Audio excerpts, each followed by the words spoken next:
আসসালামু আলাইকুম বন্ধুরা। আজকে আমি আপনাদের সাথে একটা গল্প শেয়ার করব। তো গল্পটা অনেক আগের।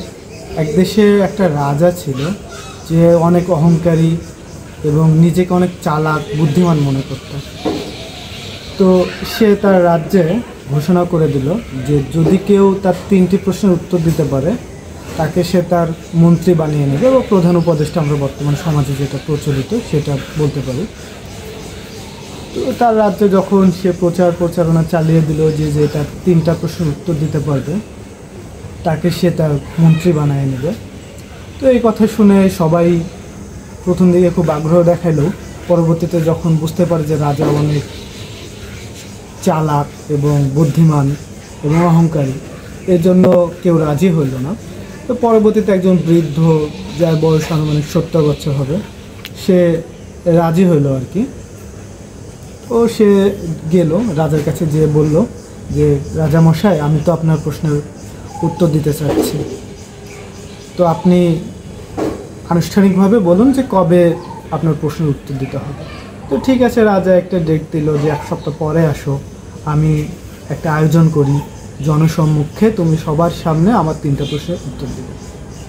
তো যেই কথা সেই কাজ। রাজা 1 সপ্তাহ পরে সমস্ত কিছু আয়োজন করলো, প্যান্ডেল সাজাইলো, বিচারক রাখলো, সে নিজে থাকলো।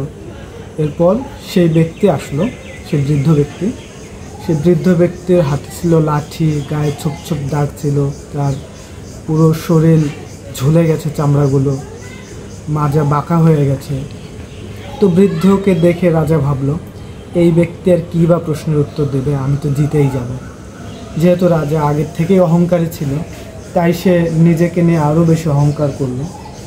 মনে মনে ভাবলো অবশ্যই আমি জিতব, আর যদি বৃদ্ধ হেরে যায় তো বৃদ্ধকে সারা জীবন কারাগারে রাখবে সে, এই কথাও সে বলে দিয়েছিল।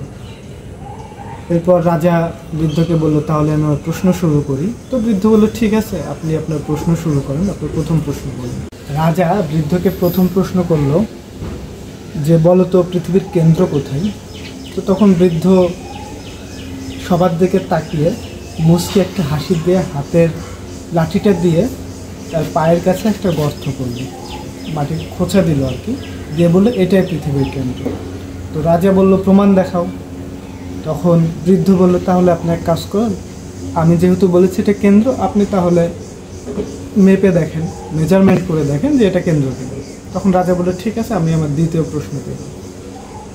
তো সবাই করতলে হাততালি দিল যে প্রথম প্রশ্ন বৃদ্ধ জিতে গেছে। দ্বিতীয় প্রশ্ন রাজা করলো যে প্রমাণ করো যে আমি এখনো জন্মাইনি। তো তখন বৃদ্ধ বলল হ্যাঁ, আপনি এখনো জন্মায়নি, আপনি এখনো শিশু, কারণ বড়রা কখনো অহংকারী হয় না। যেহেতু আপনি অহংকারী সেহেতু আপনি এখনো জন্মাননি। তো এই প্রশ্নের উত্তর শুনে তো রাজা অনেক রেগে গেল, মনে মনে বলতেছে যে আজকে করে খাইছে। তো রাজা বলল, মনে মনে ভাবতেছে বৃদ্ধরে আজকে পাইছি, ওরে সারা জীবন যাবজ্জীবন কারাদণ্ড দিবে। তো এরপর মনে মনে যেহেতু রাগান্বিত হয়েছে অনেক, তারপর দর্শকরা সবাই হাততালি দিচ্ছে, যেহেতু রাজা অহংকারী ছিল, দাম্ভিক ছিল, তাই সে সবার কাছে একটা খারাপ রাজা হিসেবে বিবেচিত ছিল।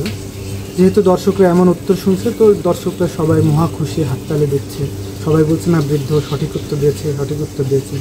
তো রাজা তখন 3য় প্রশ্ন করলো। তো 3য় প্রশ্ন ছিল যে বৃদ্ধকে রাজা বলল বলো আমি এখন মনে মনে কি ভাবতেছি। তখন বৃদ্ধ হেসে বলল, সবার দিকে তাকিয়ে বলল যে আপনি এখন ভাবতেছেন বৃদ্ধরে আজকে আমি কারাগারে নিক্ষেপ করব, সে আমার মুখের উপর এত বড় কথা বলল। তো রাজা তখন দেখলো তার 3টা প্রশ্নের উত্তরই মিলে গেছে। তো দর্শকরাও বললো যে না, বৃদ্ধ সঠিক উত্তর দিয়েছে। তখন রাজা নিরুপায় হয়ে বৃদ্ধকে তার মন্ত্রী বানিয়ে নিল, তার মন্ত্রী পরিষদের একজন করে নিল বা উপদেষ্টা করে নিল। তো এখান থেকে আমরা কি শিখলাম? এখান থেকে আমরা শিখলাম যে নিজেকে নিয়ে কখনো গর্ব করতে নয়, নিজেকে অহংকারী মনে করতে নয়, অহংকার পতনের নয়। বাই বাই, আল্লাহ হাফেজ।